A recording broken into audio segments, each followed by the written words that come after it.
Assalamualaikum and hi everyone. So today I'm going to talk about DC machines. So let me introduce myself first. My name is Elya Maisarah Binti Zulkifli, and the subtopic that I chose for today is the operation or the working principle of DC machines. Okay, so first I'm going to briefly explain about DC machines. What is DC machines?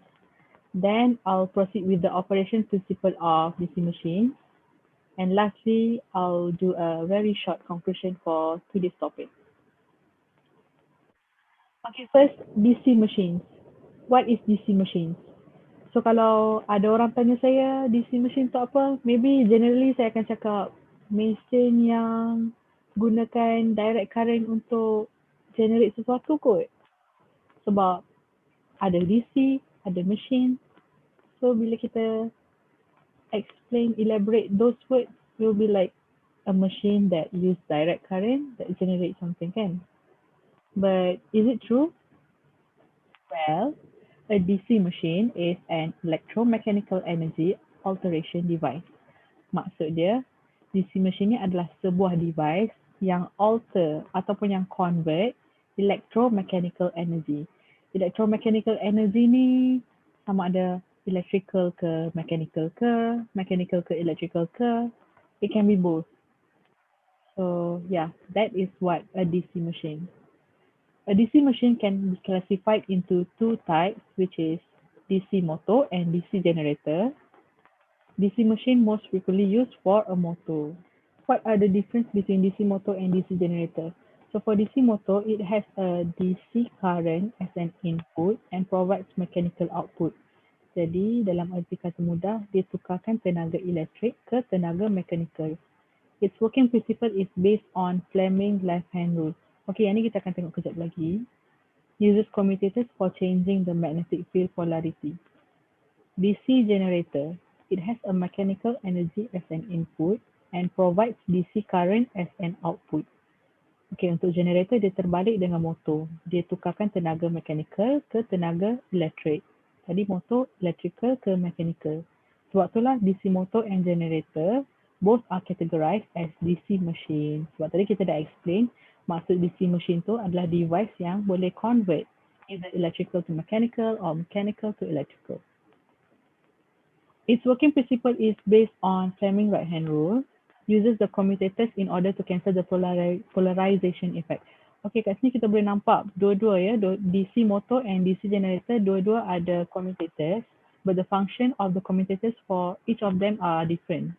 So they have the same construction, but the use of commutators are different for both DC motors and DC generators.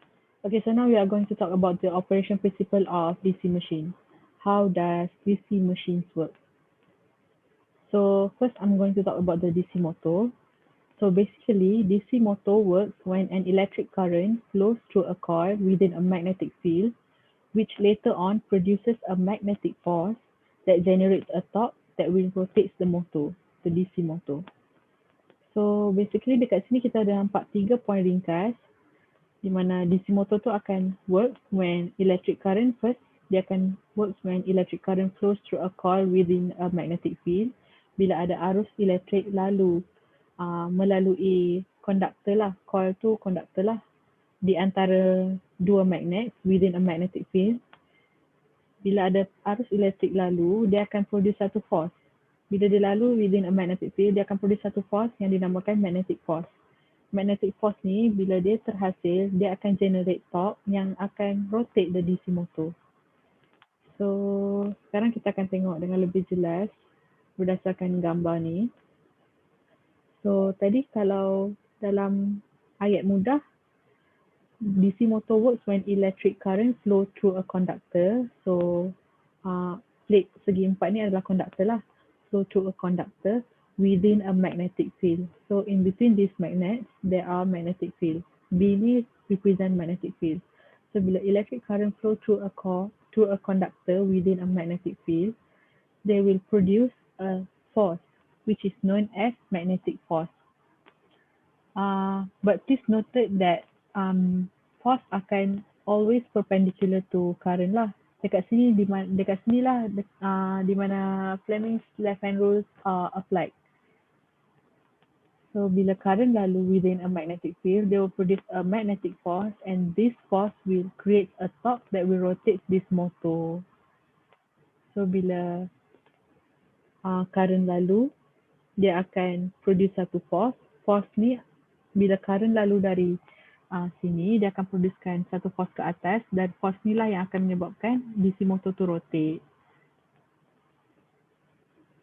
So bila kita tengok expression kat sini, when electric current I passes through a coil in a magnetic field, dalam magnetic field, the magnetic force produces a torque. So dia akan produce force yang akan menghasilkan torque. So this torque will produce a rotating DC motor. So now we are going to talk about DC generator. Well, actually DC generator dengan DC motor ni sama je dua-dua. Construction ni sama je.